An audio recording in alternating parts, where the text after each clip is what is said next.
നമസ്കാരം. Sunday stock ടോക്കിലേക്ക് എല്ലാവർക്കും സ്വാഗതം. മാർക്കറ്റ് അടുത്ത ഫെഡറൽ റിസർവിൻ്റെ ഇൻട്രസ്റ്റ് കട്ട് പ്രതീക്ഷിച്ചുകൊണ്ട് എല്ലായിടത്തും ബുള്ളിഷ് ആയി മാറിയിട്ടുണ്ടെന്നാണ് പറയുന്നത്.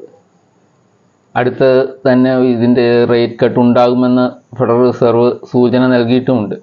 കഴിഞ്ഞ ദിവസം ഫെഡറൽ റിസർവ് ചെയർമാൻ്റെ പ്രസ്താവന വന്നിരുന്നു, സമയമായിട്ടുണ്ട് ഇൻട്രസ്റ്റ് കുറയ്ക്കുന്നതിനെന്ന് പറഞ്ഞുകൊണ്ട്.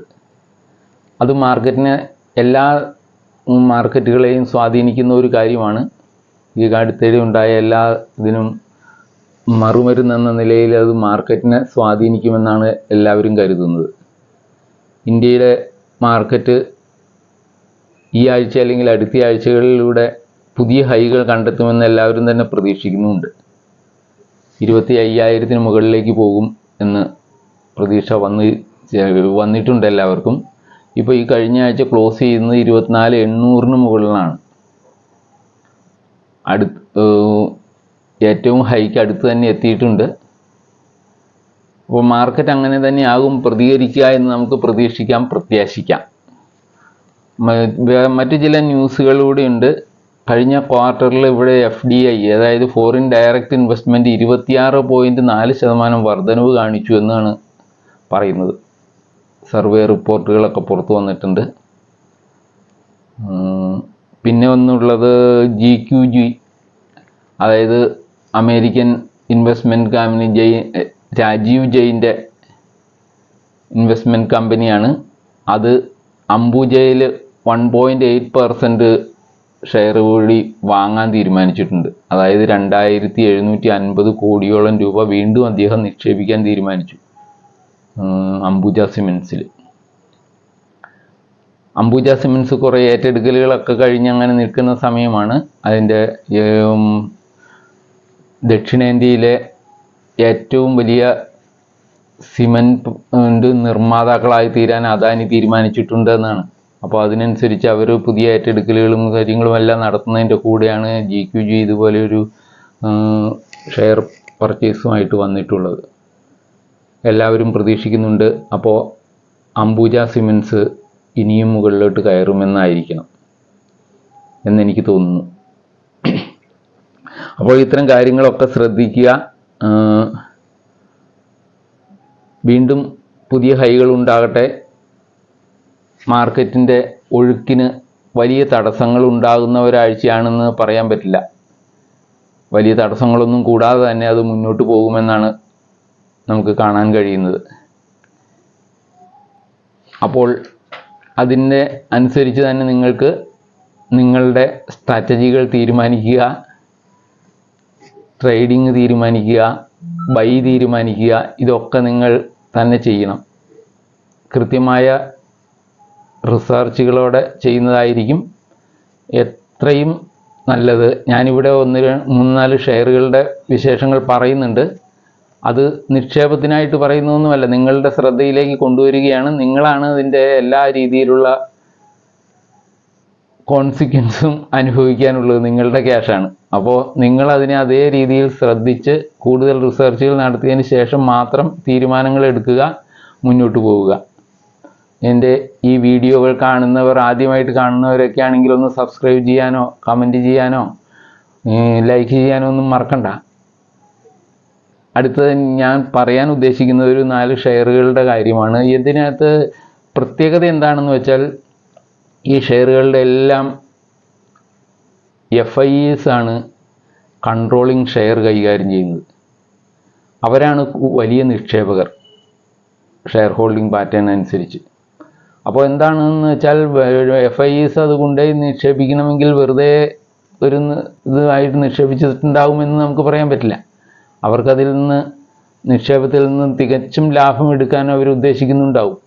ഇല്ലെങ്കിൽ അങ്ങനെ ആവാൻ സാധ്യതയില്ലല്ലോ. ഇതൊക്കെ ഒരു പ്രൊഫഷണൽ മാനേജ്മെൻറ്റ് ഉണ്ടെന്നും ആ മാനേജ്മെൻറ്റ് അതിനനുസരിച്ച് പോകുമെന്നും ഉള്ളത് കൊണ്ട് തന്നെയായിരിക്കും FIEs അതിൽ കൊണ്ടുപോയി ക്യാഷ് ഇടുക എന്ന് നമുക്ക് പ്രതീക്ഷിക്കാം. അല്ലാതെ നഷ്ടം വരുത്താനായിട്ട് അവർ കൊണ്ടുപോയി ഇടുമെന്ന് നമുക്ക് പറയാൻ പറ്റുമോ? അവർ അത്രയും നമ്മളെ പേഴ്സണലായിട്ട് ഓരോരുത്തർ ചെയ്യുന്നതിനേക്കാൾ കൂടുതൽ റിസർച്ചും കാര്യങ്ങൾ മനസ്സിലാക്കിയിട്ടും ആകുമെന്ന് തന്നെയാണ് നമുക്ക് പ്രതീക്ഷിക്കാൻ പറ്റുകയുള്ളൂ. അങ്ങനെയുള്ള ഒരു 3-4 ഷെയറുകളുടെ കാര്യമാണ് പറയുന്നത്. ഇതെല്ലാം ഒരു സജഷൻ മാത്രമാണ്. നിങ്ങളുടെ ഒരു മുൻപിലേക്ക് ആ ഷെയറുകളുടെ കൊണ്ടുവരിക. അത് കഴിഞ്ഞ് നിങ്ങളാണ് അതിന് റിസർച്ചൊക്കെ നടത്തി ഷെയറിൽ ബൈ ചെയ്യണോ വിൽക്കണോ എന്നൊക്കെ തീരുമാനിക്കുന്നത്. അപ്പോൾ അതിനനുസരിച്ച് തന്നെ നിങ്ങൾ ചെയ്യുമെന്ന് പ്രതീക്ഷിച്ചുകൊണ്ട് നമുക്ക് ഷെയറുകളുടെ പേരുകളൊക്കെ ഒന്ന് പറയാം. ആദ്യത്തെ റെഡിങ്ടൺ ആണ്. റെഡിങ്ടൺ ഇന്ത്യ ലിമിറ്റഡ് ആണ്. അതിൻ്റെ മാർക്കറ്റ് ക്യാപിറ്റലൈസേഷൻ ഉള്ളത് 16,342 രൂപയാണുള്ളത്.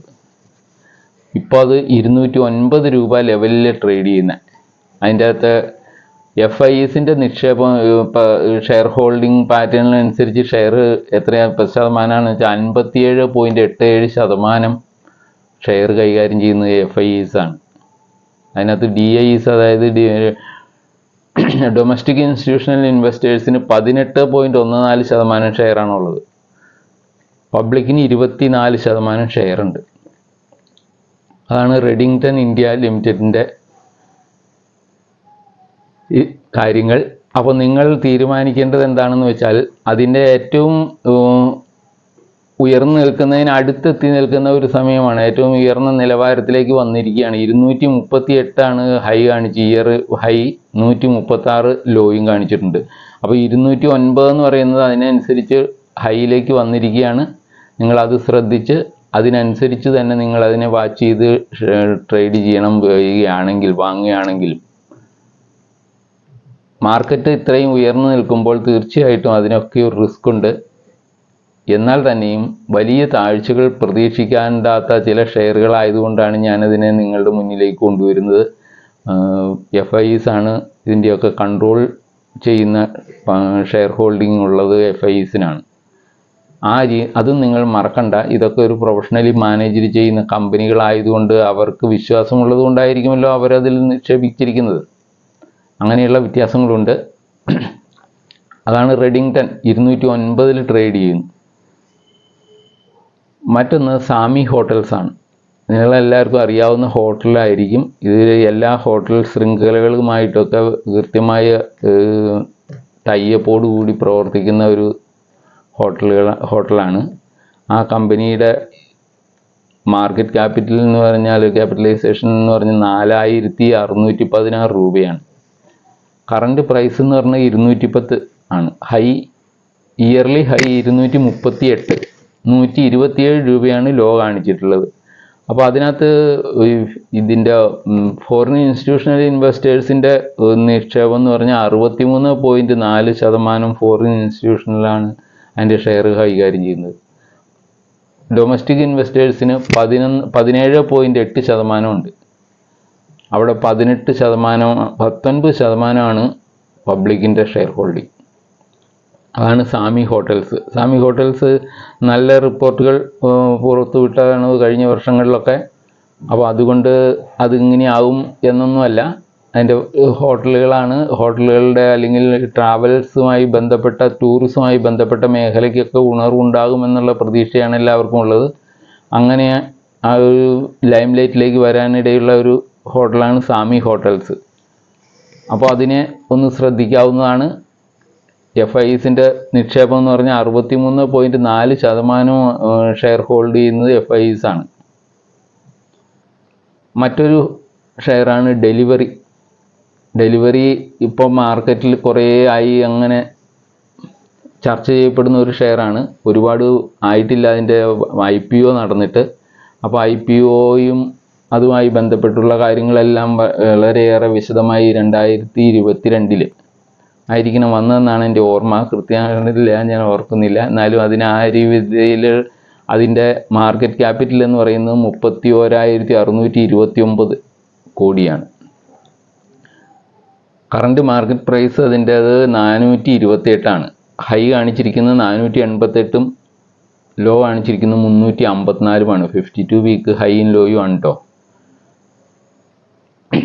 അതിനകത്ത് ഷെയർ ഹോൾഡിംഗ് പാറ്റേൺ എന്ന് പറഞ്ഞാൽ FIS 61%, 61.6% ഷെയർ FISനാണ്. ഡൊമസ്റ്റിക് ഇൻവെസ്റ്റേഴ്സിന് 22.3%, പബ്ലിക്കിന് 16%, 16.81% പബ്ലിക്കിനുള്ളത്. അതാണ് ഡെലിവറിയുടെ കാര്യം. ഡെലിവറി എന്താണെന്ന് എല്ലാവർക്കും അറിയായിരിക്കും. ലോജിസ്റ്റിക് മേഖലയിലാണ് പ്രവർത്തിക്കുന്നത്. എല്ലാത്തരം സംവിധാനങ്ങളുമായിട്ട്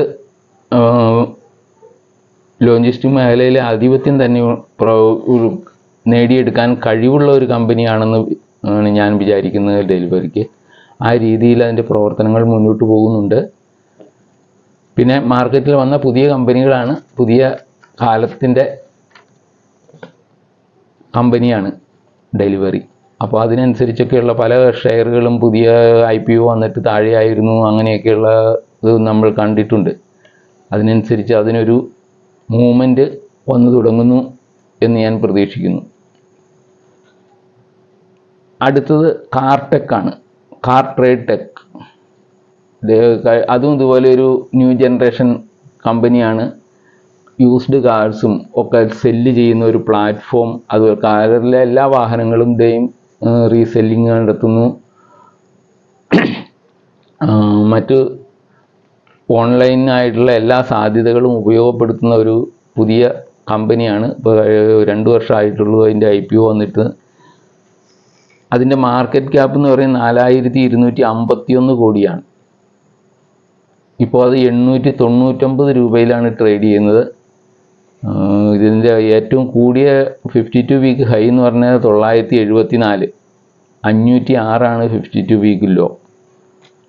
506 ആ ലെവലൊക്കെ കുറേ കാലം കിടന്നതാണ്. ഇതിൻ്റെ ഷെയർ ലിസ്റ്റ് ചെയ്തതിന് ശേഷം കുറേ നാളുകൾ അതിൻ്റെ ഈ ലെവലാണ് കാണിച്ചിരുന്നത്. 506, 600 ലെവലൊക്കെ കുറേ നാളുകളായി കിടക്കുന്നതായിരുന്നു. അങ്ങനെയാണത് പുതിയതായി ഇപ്പോൾ അത് ചലിച്ചു തുടങ്ങിയിട്ടുണ്ട്. 899 ലെവലിലേക്ക് അത് വന്നിരിക്കുകയാണ്. അപ്പോൾ അതിന് ഹൈക്ക് അടുത്താണ്. അതൊക്കെ നോക്കി തന്നെ വേണം നിങ്ങളതിനെ വാച്ച് ചെയ്യാനും ബൈ ചെയ്യാനോ സെല്ല് ചെയ്യാനോ ഉദ്ദേശിക്കുന്നവരും അതേ രീതിയിൽ തന്നെ കാണുക.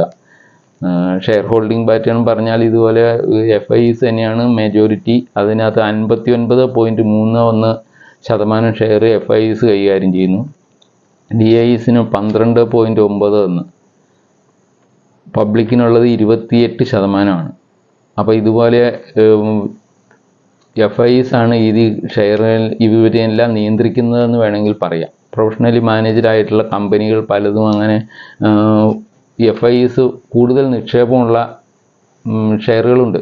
അതിനൊക്കെ കറക്റ്റായി നമ്മൾക്ക് ഇവിടുത്തെ പ്രൊമോട്ടർമാർ ആരാണെന്ന് പോലും നമുക്കറിയില്ല.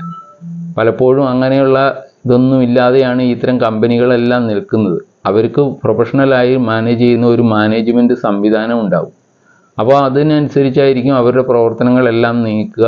അന്താരാഷ്ട്ര ലെവലിലായിട്ടുള്ള നല്ല രീതിയിലുള്ള മാനേജ്മെൻറ്റ് ചെയ്യുന്നവരാണെങ്കിൽ തീർച്ചയായിട്ടും കമ്പനികൾ മുന്നോട്ട് പോകും. അതിൻ്റെ ഷെയർ വാല്യൂ ഉയരും തീർച്ചയായിട്ടും. അതുകൊണ്ട് തന്നെയാണ് FIs അതിലൊക്കെ കൂടുതൽ നിക്ഷേപങ്ങൾ നടത്തിയിരിക്കുന്നത്. അവർ മറ്റ് കമ്പനികൾ നടത്തുന്നതിനേക്കാൾ കൂടുതൽ നിക്ഷേപം നടത്തി അതിൻ്റെ ഷെയർ ഹോൾഡിങ്ങിൽ പാറ്റേണിൽ അവർക്ക് നിയന്ത്രണം കൈക്കലാക്കുന്നു എന്ന് പറഞ്ഞാൽ നിയന്ത്രിക്കാൻ വേണ്ടിയിട്ടോ ഒന്നുമല്ല. അവരുടേതായ അഭിപ്രായങ്ങളനുസരിച്ച് അന്താരാഷ്ട്ര മാർക്കറ്റിലെ കോമ്പീറ്റൻസ് അനുസരിച്ച് പ്രവർത്തിക്കാൻ വേണ്ടി ആ കമ്പനിയെ സജ്ജമാക്കാൻ അവർക്കാവുമെന്നുള്ള വിശ്വാസം കൂടി ഉണ്ടാവും. അപ്പോൾ ആ രീതിയിൽ മാർക്കറ്റിൽ കാണുന്നത് കൊണ്ടാണ് അവരത് മെജോറിറ്റി സ്റ്റേക്ക് വാങ്ങിച്ചിരിക്കുന്നത്.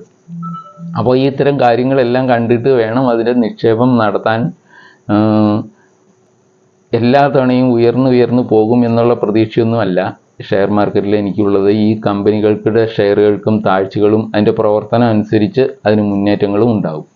അപ്പോൾ കൂടുതലായി ഇവരുടെ കയ്യിൽ സ്റ്റേക്ക് ഉള്ളത് കൊണ്ട് ഞാൻ വിശ്വസിക്കുന്നത് എന്താണെന്ന് വെച്ചാൽ അത് കൂടുതൽ പ്രൊഫഷണലി മാനേജ് ചെയ്യുമെന്നുള്ള വിശ്വാസമാണ്. അതുകൊണ്ടാണ് ഞാൻ നിങ്ങളുടെ ശ്രദ്ധയിലേക്ക് ഇത് കൊണ്ടുവരുന്നത്. നിങ്ങൾക്ക് വീണ്ടും കൂടുതൽ പഠനങ്ങളെല്ലാം നടത്തിയതിന് ശേഷം മാത്രം ഇത് പരിഗണിക്കുക കേട്ടോ. അല്ലാതെ മുൻകൂറായി ഞാൻ പറഞ്ഞതിൻ്റെ ഇതൊന്നും നിക്ഷേപത്തിനുള്ള ഒരു അവസരം അല്ലാത്ത സാധ്യതയാണ്, നിക്ഷേപത്തിന് നിങ്ങളെ പ്രേരിപ്പിക്കുകയൊന്നുമല്ല. നിങ്ങളാണ് അതിൻ്റെ തീരുമാനങ്ങൾ എടുക്കേണ്ടതും. നിങ്ങളുടെ ക്യാഷാണ് അത്, നിങ്ങൾ നന്നായി ഉപയോഗിക്കും എന്ന് പ്രതീക്ഷിക്കുന്നു. വേറൊന്നും പറയാനില്ല. നിങ്ങൾക്ക് ഇഷ്ടമായി എങ്കിലൊന്ന് സബ്സ്ക്രൈബ് ചെയ്ത് സഹായിക്കാൻ തയ്യാറാവുക. Thank you. വീണ്ടും കാണാം.